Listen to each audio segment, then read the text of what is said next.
We are podcastvideos.com. Our goal is to educate, enlighten, engage, and entertain. We believe in the power of love and transformation through storytelling. Okay. Welcome back, everybody, to Story Scaling. I'm Dan Kraft, the editorial director here at podcastvideos.com. And with me today, we've got Alex Sanfilippo, the founder of PodMatch. It's not a dating service, people. You're connecting hosts with guests when they're out there looking. There's plenty of people who want to be guests. There's plenty of hosts desperately seeking more guests. How did you put them together? Dan, first off, thank you so much for having me. I really appreciate it. And thank you for clarifying it's not a dating app. Fun side note story to start with, which maybe makes it sound like I'm not going to be a great interview, but I promise I'll bring it back. When we first launched, the banks and stuff like that were already using AI. So this is going back some time when we launched, and it was before it was kind of mainstream, but it was trying to figure out what everything was because people were so bad at titling what things are. So it changed podmatch.com to match.com. And I cannot tell you how many angry husbands we had saying, you have to explain to my wife that I do not have a match.com subscription. And legitimately, we had people reaching out like that. And that's some of the early phase problems we ran into. But yes, we do not connect people for dates. It is podcast interviews. We just use a similar idea to make that happen. Man, I'll be real. I didn't know what I was getting into when I started. I remember being at a big conference. I was speaking at a podcasting event in Orlando, Florida, at the beginning of 2020, just before the world shut down. There's about 2,000 people there. But I made it a point that when I got off of stage, I was going to ask as many people who talked to me what it is that they were struggling with in podcasting. And I wrote down a lot of things. I had pen and paper. You and I are both pen and paper guys. So like I had physical pen and paper in my hand, just because people take that very seriously. When they see that, oh, he's actually writing something down. Like people are like more interested in getting into a conversation. You've seen that over the years for sure, right? We used to try to get it pen and paper before the TV cameras showed up, because when I worked at the newspaper, because they would always clam up when they saw the camera. Powerful. See, like right there, that we could end right here. That's a big takeaway for anybody getting into this type of thing. You're going to be interviewing, like when you write something down, someone knows, like they kind of feel like, okay, I said something valuable. So side note there, but I wrote down a lot of different things that day, but there was one trend, which was I'm having trouble finding the ideal guest for my show. Maybe not just guests in general. Most podcasts, especially these days, they have options. They just don't have the right options. And so I realized, I'm like, okay, so we can't just build like a directory, because then it's just more of the same. They can find, if they have a sports podcast, my 15-year-old cousin, I promise you, wants to be on your podcast. Should he be? Absolutely not. Love him to death. He would be a terrible guest. But yeah, he wants to be on your show. But it's like, okay, how do we put those ideal people together? And so I came home and I put it on a whiteboard. And Dan, I'll be real, I had nothing. I was like, I don't know what to do with this. And something really hit me. I just call it like, for me, it was like inspiration from God. I felt like was just gave me this download of like, what if it worked like a dating app, but instead of connecting people for dates, it connected them for podcast interviews. And so it's exactly what we sought out to build. And it happened to really hit. It landed really well. And the thing is, I got those people's information that were telling me that was their problem. And so the day we launched, I emailed all of them, and it ended up being about 100 people that I was like, hey, can you test this? Can you tell me if this is solving the problem that you claim that you have? And that's kind of how the whole thing got rolling. A little bit of a beta test from the people you had already gotten feedback from. Correct. Yep. So, you actually showed up in my inbox, one of my newsletters, the day we're recording this, because now you're rolling out a little more of a tool that will not only give a guest and a host a match, but it will sort of throw out what's bringing you together, how they were chosen. Can you delve into that a little bit? Yeah, definitely. You know, it's funny. I listened to one of your episodes that you did, and it was with your internal crew there. It was titled AI Promises and Pitfalls. Yes. Which I encourage everybody who's listening to this, finish this episode, but take a side note, maybe write down a pen and paper. Check out the episode. It aired on August 16th, 2024. And then again, that was AI Promises and Pitfalls. And you all were joking about like the first time you heard of AI, you were like, what is this, Terminator? Right? And for me, I immediately thought of The Matrix and Terminator. Like those two things came to mind. I'm like, both terrible endings, right? I'm like, like what are we doing here? And we actually started working with started working with AI in 2020. And so my co-founder, very smart developer, he started building something out internally to use, knowing, hey, we might not use this for a while, because he had a very good point. AI is only as good as what you feed it, right? Garbage in, garbage out type of mentality. And so we needed some good data. So we have been building on the back end for 4 years. And now we have 4 years of data, 4 years of information that people give us during their profile and using their accounts and stuff like that. So we just officially rolled out the first front-facing version of our AI, which will tell you why a match might exist. So for you and me, Dan, it'll say, hey, there's a reason that we put the two of you together. Dan has a long background in journalism and in newspaper. And Alex, you have some background in blogging, right? I'm just using an example. It might put those things together and say, hey, this is what we know about both of you. Here's where the synergies exist. And the idea behind it, and the reason I'm really excited about it, is the biggest complaint, I shouldn't say complaint, the biggest request that I've been getting from podcasters, both guests and hosts, over the last 6 months has been, can you help me with the research process? It's a lot of work figuring out like where the synergies exist. And we call this phase 1 of 3. We have 3 phases, and the whole idea is to cut down the amount of time that you have to spend doing the research. Now, I am big on doing the research. This is simply giving you a direction that you might be able to follow, but we'll never make it that we say, you don't need to do any research. No, this is just saying, hey, this is where your research should go. I guess, I don't know how you would tie that in with like something like newspaper, but how would you tie that in? Sorry, how would you tie that in? Like a jumping off point for, where you would start. There you go. That's a great way to say it. Yeah. Sure. Spoken from a true professional. Thank you. Now, what kind of scared me, honestly, a little bit when I was researching you, it was like, oh, this is not your first foray into, let's see if this is a business that works. You may have started more companies than my own boss has, which is a really high bar to clear. You've been all over the place. Podcasting is the latest, aerospace, real estate, virtual tours, group ministry that looks like it was mostly an online thing. You've started them up all over the place. Most of which have not done well over the years. I like to say I'm a real entrepreneur, which means you're going to fail a lot. Failing forward is kind of the idea. I've done and tried a lot of things. And really, Dan, a lot of that just came from my own curiosity as an entrepreneur. I did a long sprint in big corporate, did 15 years working for a big organization, which I actually really, really loved. I had a blast. It was bittersweet the day I left. And I left to pursue PodMatch and podcasting full time was ultimately what kind of led me there. Everything else was kind of on the side, just side hustles, because I've always been someone who enjoys that. And sure, some of it has been really successful, others haven't. But it's always just been, it's kind of led me to where I am. I've brought recently I actually did this. I wrote down a whiteboard, everything I've learned along the way and all my failed and successes along the way. So failed attempts, successes along the way. Like, what did I learn from those things? Am I using them today? And I found that I was using almost all of them, which is like really cool to be able to see. So for anyone who's like an entrepreneur or creator, like don't stop just because something isn't working. You're gonna be able to use that as for momentum at a later date. That's got to be an impressively sized whiteboard. Something like that. So going back though, as I look through some of the other things you've done, pulling used golf balls, that's just a kid on the hustle. The aerospace, just looking at your background, I was like, yeah, it was aerospace. It was government. That's all we're really going to say about that. So we'll skip over that part. But one that kind of struck me was you set up a deal where you were offering virtual tours of homes and businesses for a couple of years. So you had a video background coming into podcasting.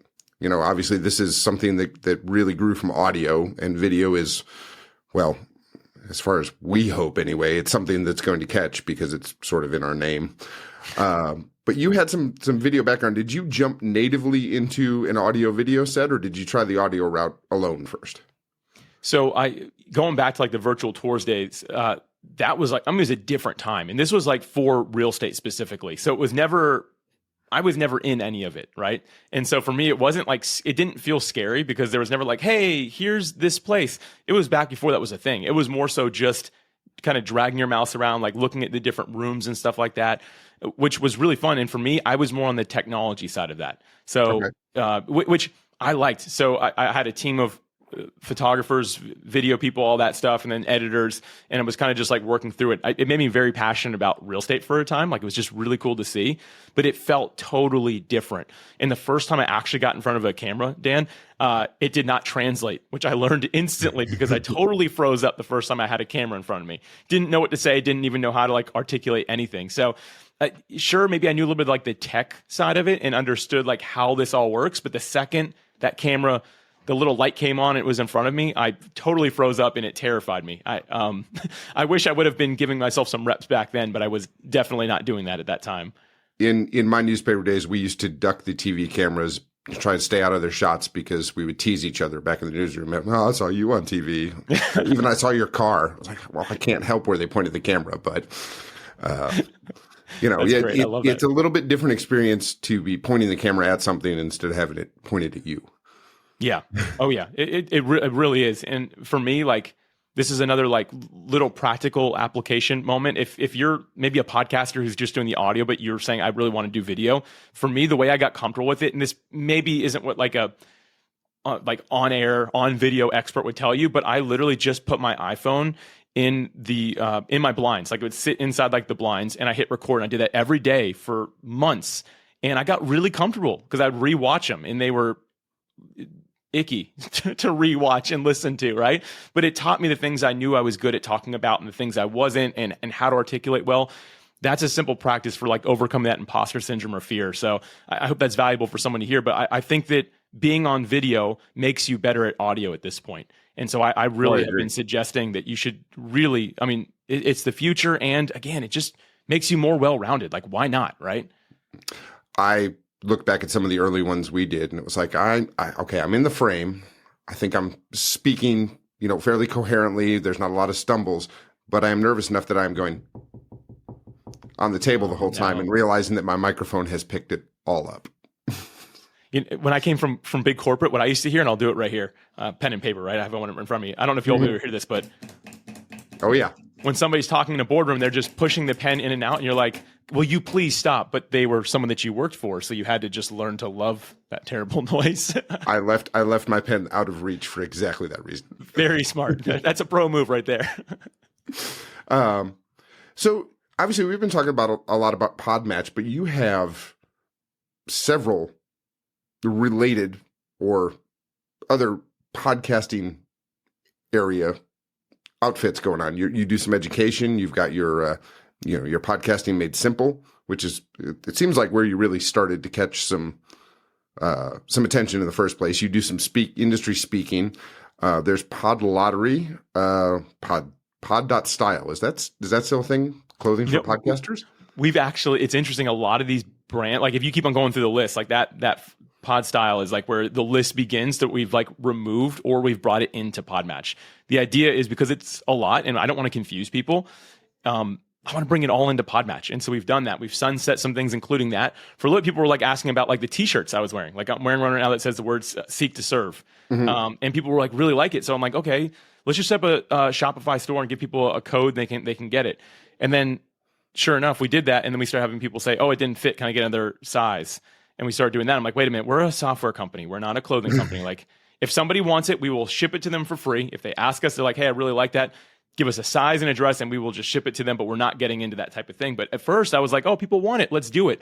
And me being that, I don't know, that entrepreneur that likes trying things, that was a temptation that I have now since learned to overcome. But yeah, that was like one of those other things. But I'm still very big on the podcast side. So Podcasting Made Simple is the name of our show. I speak a lot in the industry. I do a lot of the education stuff because it can very easily tie into what we do at PodMatch. But the rest of the stuff, we're bringing everything into it. And the last thing we need to move, Dan, is actually, you just mentioned that Pod Lottery, which is basically a review swap system for podcast guests and hosts who want more Apple reviews on their show.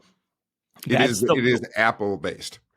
Yes, it is. And we're about to expand it. We're going to bring it into PodMatch. This is some inside information here. We're bringing it into PodMatch. We're going to expand it to multiple platforms where you can leave each other reviews and all that type of stuff, just to help podcasters get some early recognition. We both know how difficult it can be to get a review on your podcast, but that social credit goes a long way. So we want to be able to help be part of that. So that was kind of like our first attempt. We're bringing that into PodMatch, and that's kind of like the last thing. That will be our hub for literally everything we do. Start up 30 companies and then combine them all down into, one or two you can manage. Yep.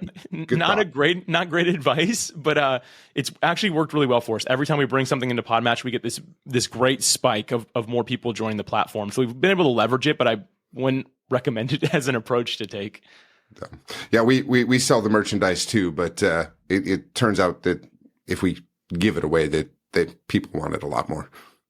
Yep. It's smart. So,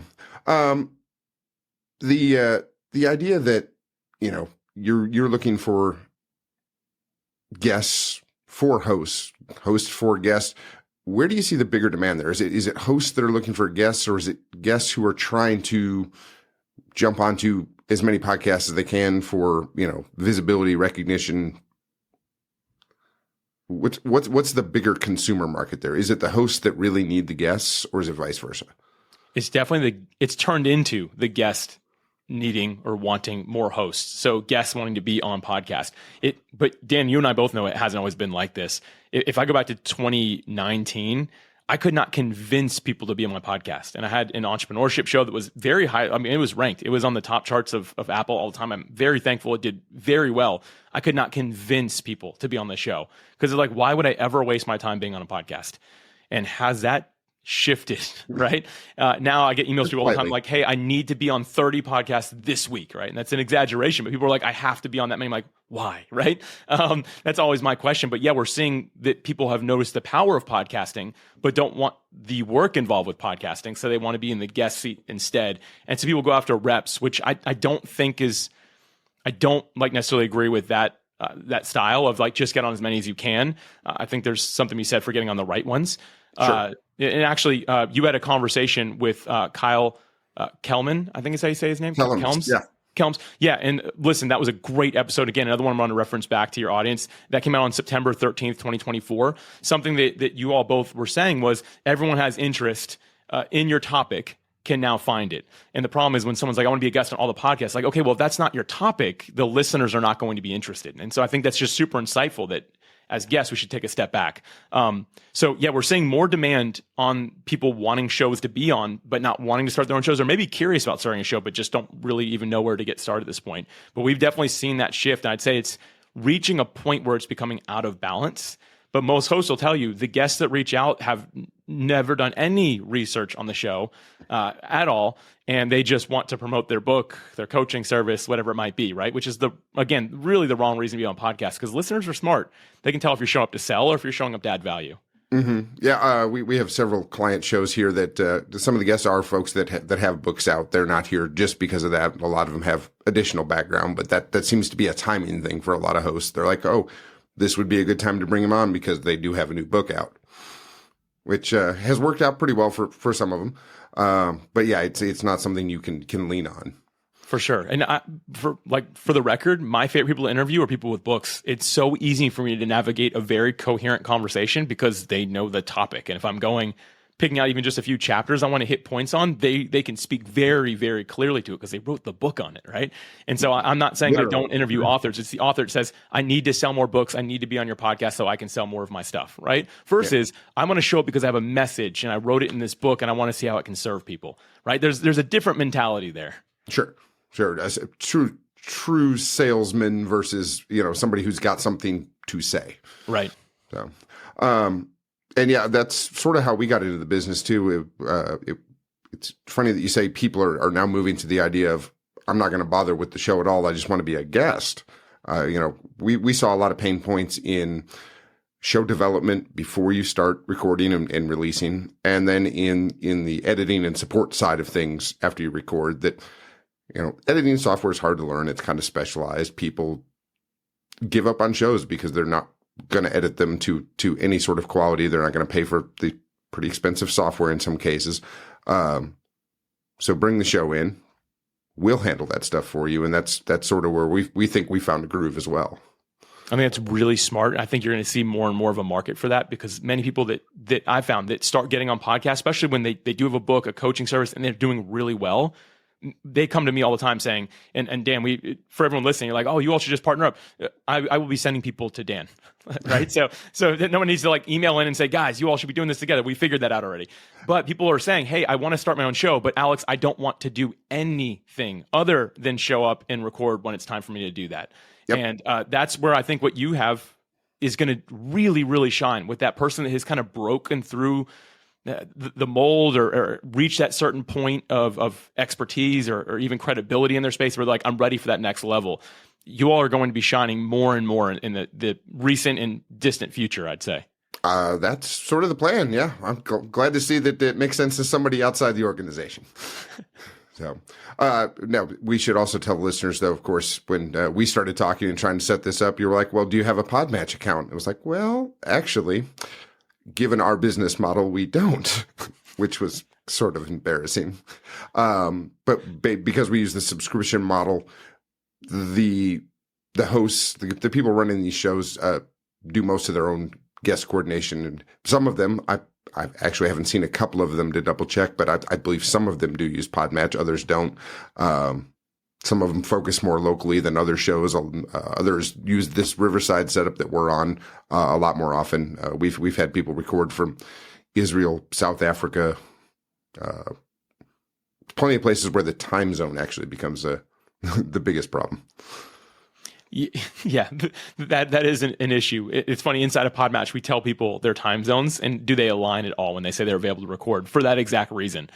Love putting together people around the globe, but there's sometimes people are like, hey, I'd love for you to have you on my podcast. I'm like, cool. You record starting time starts at midnight my time and goes till 3 a.m. right?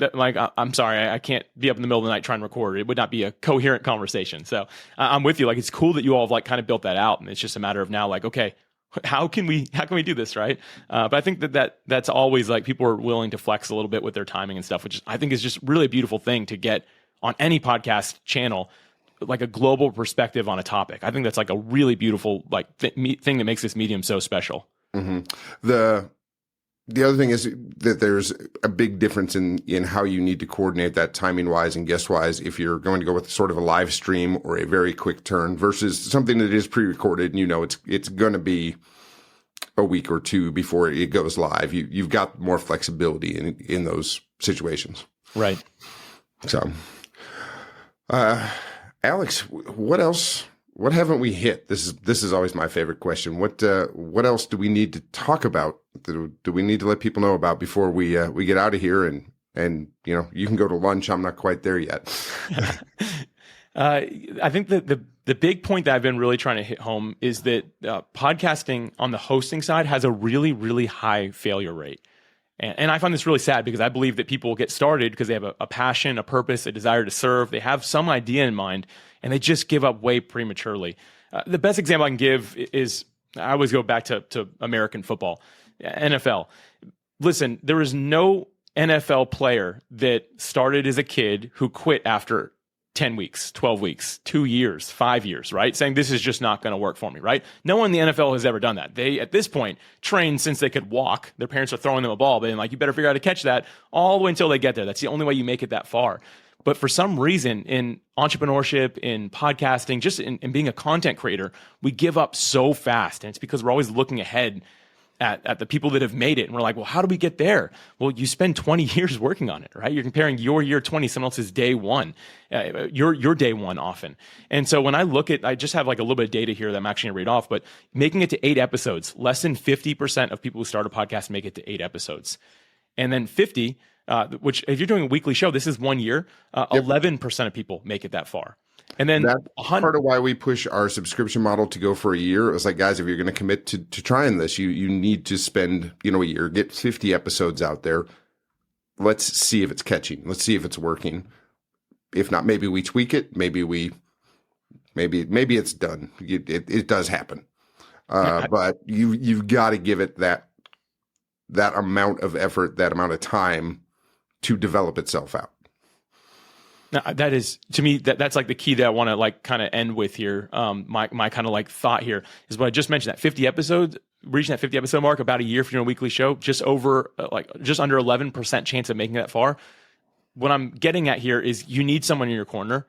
yes, you can podcast by yourself and do it all completely alone. You don't need PodMatch. You don't need podcastvideos.com to help you. You don't need any of these things, but your chances of making it on your own are very, very slim. And that's why I always recommend, hey, if you're serious, like from day one, start investing in yourself. Start investing in what it is that you're building. And the thing is, like, mentioning that makes more credibility. Like if your listeners find out, oh, I'm using someone's recording studio for this, they know that you're serious if you do that. Not, hey, I'm in my closet just trying this out. Like, I'm not saying there's a problem starting that way, but people who are listening also know you're in your closet just trying this out. Like, you might not be here in a few weeks. People know that. But if you're like, hey, I've got a 1-year subscription with podcastvideos.com, I'm committed to doing this for a year. You're telling your listeners up front, okay, I can hang with this person. They're going to probably be here and continue moving forward. And so again, that big point I want to get out here is like, think about how many people don't make it in podcasting, and to kind of counteract that, invest in yourself from day one. Sure. And if you are going to hide in your closet, maybe start with audio only so they can't tell, just by looking that you're in your closet. It's a great point. It's a really good, that's a pro tip. Yeah. Well, or a very amateur one. I'm not sure which, but so Alex, man, this has been awesome. I do appreciate you taking the time out. I know we took us like a month to set this up, but we're all busy because apparently, this podcasting thing might be sticking around for a while.